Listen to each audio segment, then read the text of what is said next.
on time, and I thank you all for being on time. There will be roughly 63 people coming in and out of the next 2 days, and when I analyzed their biographies, which is a personal weakness, and I apologize for that, there are 3 things we seem to share in common. We all share a desire to activate new leaders. Although our social definition is that we are perceived as leaders, this is a rare group of people who seem to want to activate a new generation of leaders. And I thank you each for having those features. I think another thing I see in reading your biographies, when you analyze these 63 people, 14 of them are CEOs, 5 of them are founders of companies, and the rest of them are senior management of global firms. I think we all share a second feature, which is a desire to contemplate our organization, not simply be in our organization, but to contemplate it so as to help move it to profit from change, both change in the capital markets and change in technology.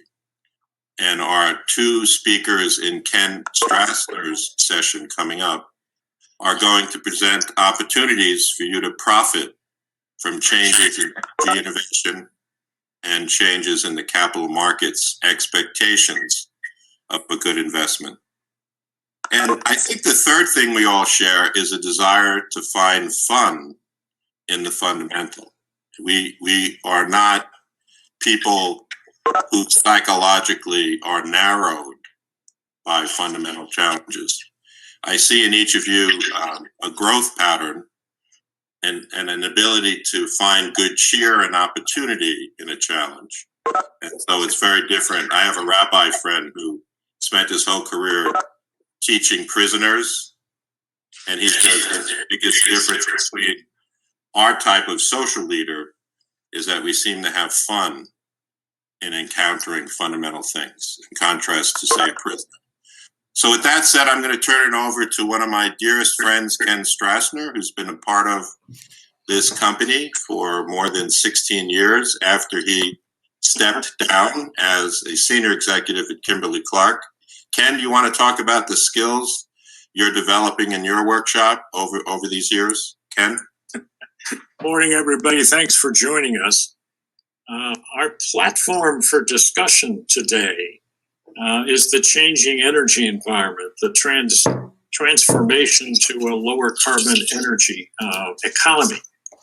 And our focus really, as Bruce suggested, is development of the skills that leaders and managers will need to prosper in this new environment and to help their companies deal with all of this change.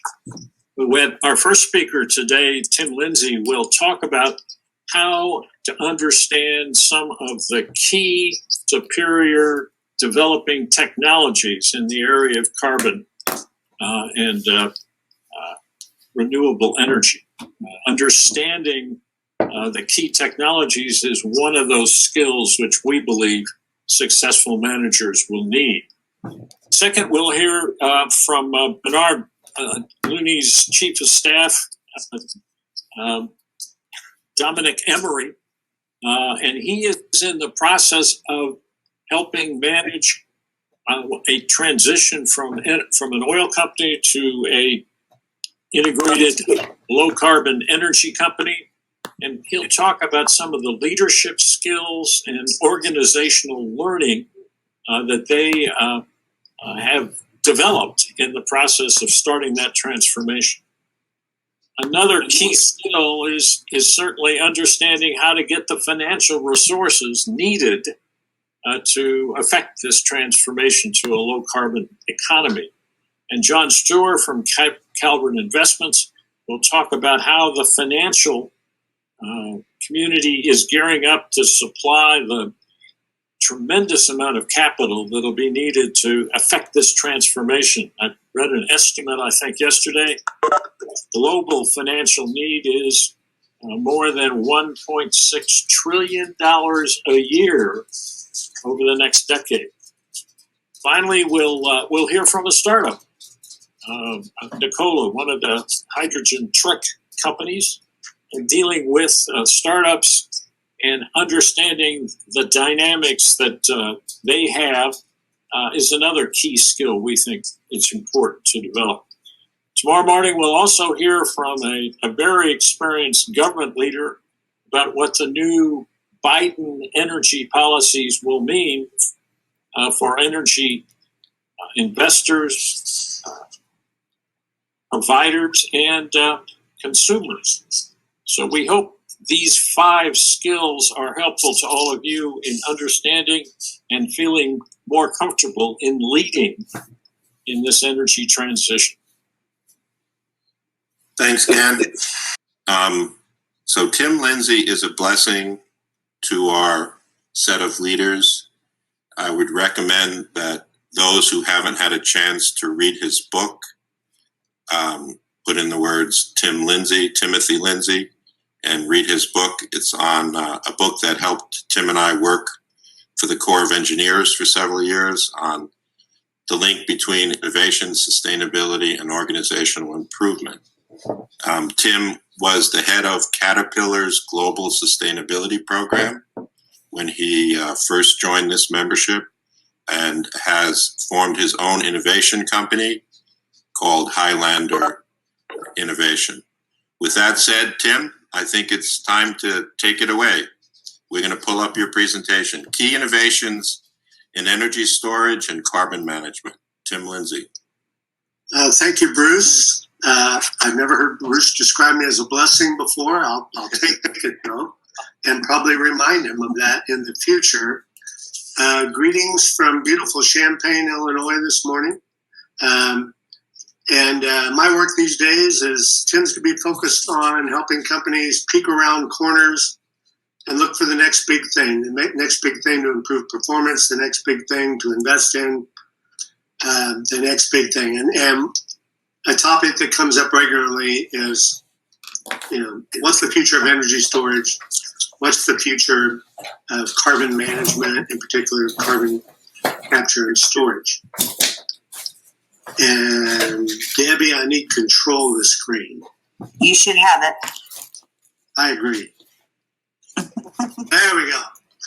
Thank you, Debbie.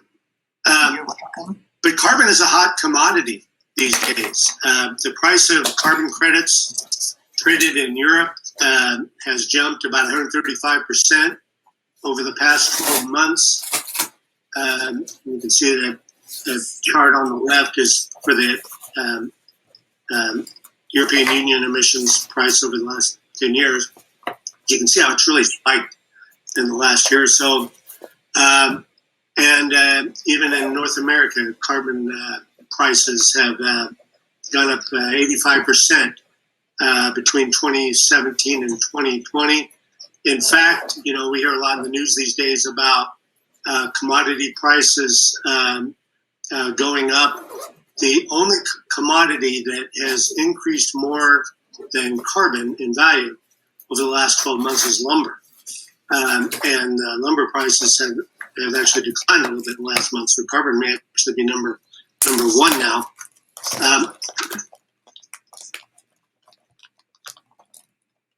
Having a hard time advancing these slides.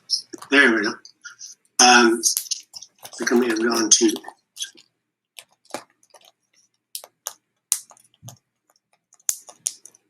There we go. We're good at this. And carbon capture technology is improving. It can capture more than 90% of CO2 emissions from fossil fuel power plants and industrial facilities. The captured CO2 can be put to productive use in some applications. For decades, it's been used in enhanced oil recovery to remove oil from tight formations and so forth that was previously left behind. It can also be used in the manufacture of fuels as a carbon source to make renewable fuels in particular. It can be used in building materials, A lot of focus on producing carbon fiber from it these days, which can be made to be even stronger than steel. Or it can be stored in underground geologic formations. In fact, they do that right here in the Midwest, where I live. They pump it about a mile, and they liquefy it, compress it, liquefy it, and they pump it about a mile underground in a saline aquifer, which is basically trapped seawater from millions of years ago. So they pump it in there, and it does stay put. I've been monitoring those projects for some time. A lot of carbon capture and storage projects have been proposed and failed over the years, but their performance record's been improving of late. There are currently 26 commercial scale carbon capture projects operating around the world. 21 more are in early development, and 13 are in advanced development. The Center for Climate and Energy Solutions projects that it can achieve 14% of the needed global greenhouse gas emissions by 2050. And for some sectors, it's really the only way to achieve decarbonization.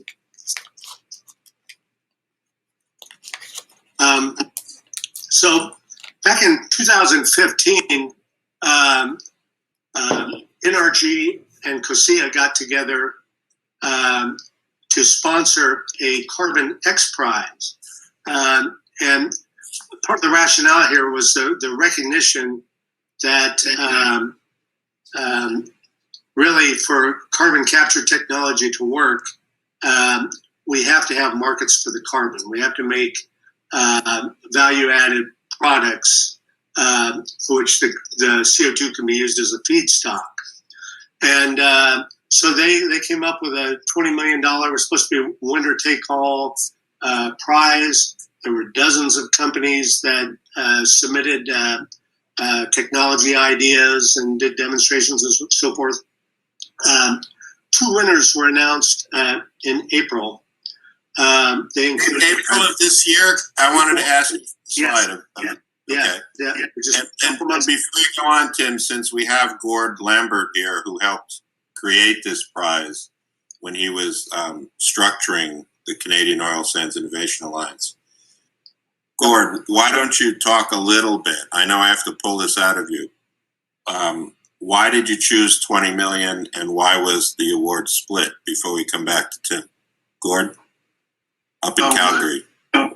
Yeah, the 20 million is the prize itself, but what we also were able to attract is funding for a test center in Calgary that's attached to a gas-fired cogen plant that is going to be a legacy asset after all of this work. So just to highlight that these things have a catalytic impact on attracting additional capital.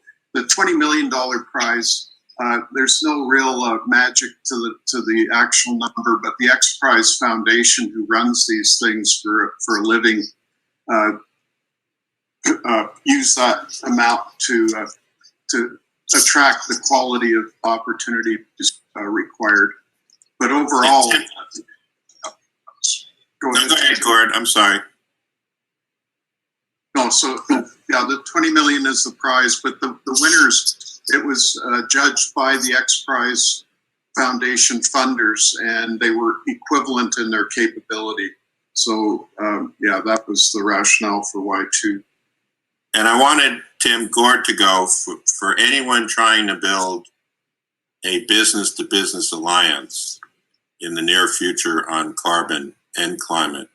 Please note that Gordon Lambert, who just spoke, was a prime mover of the $1.9 billion agreement between 14 oil giants called the Canadian Oil Sands Innovation Alliance. So when you hear later on from BP, our client, presenting in the next hour, please note that they wanted Gord to be part of our BP team, just like they wanted Bruce Mao, because of the size of the innovation packages he already put together. So BP had studied Gordon's work as the aggressive facilitator. I think, Gord, it's now, is it 257 different technical projects of that 1.9 billion. It's hard to keep up. So we want you to both hear what Tim is talking about as changing organizations on current technology, but it's based on precedents that people on this call work on. So Gord, is it about 250 or is it about 150? I can't remember. Yeah, it's about 250 projects and about $150 million a year right now of project funding. Plus, as you said, Bruce, about 1.9 billion in IP that's been shared, and that IP sharing was the globally unique aspect of COSIA.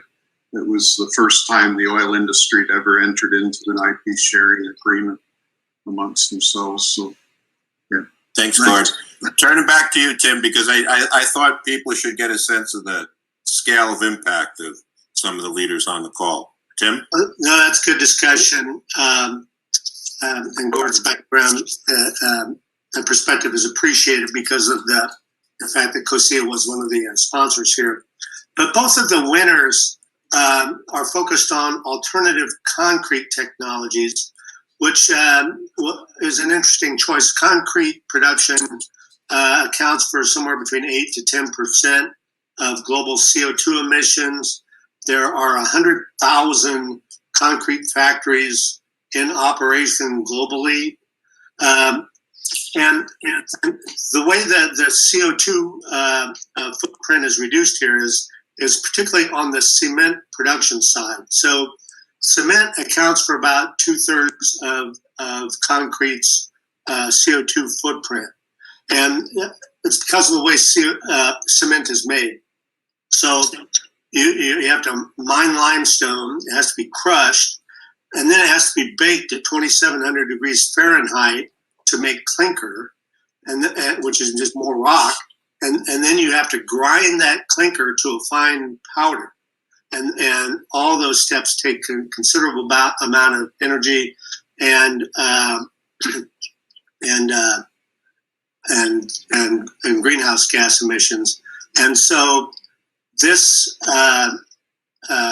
process that these companies have developed enables concrete producers to utilize 60 to 90% less Portland cement. And so that's really where the gains are achieved. So it really is quite a breakthrough. And I just realized, I think I skipped a slide. Let's see if I can go up to it. I'm still getting used to, there's a delay here on the advancement of the slides. So it's really important that we find markets for the CO2. And so those X Prize winners are really, really nice stories. The process of capturing CO2 is really complicated and it's really expensive, and it's about 80% of the total cost.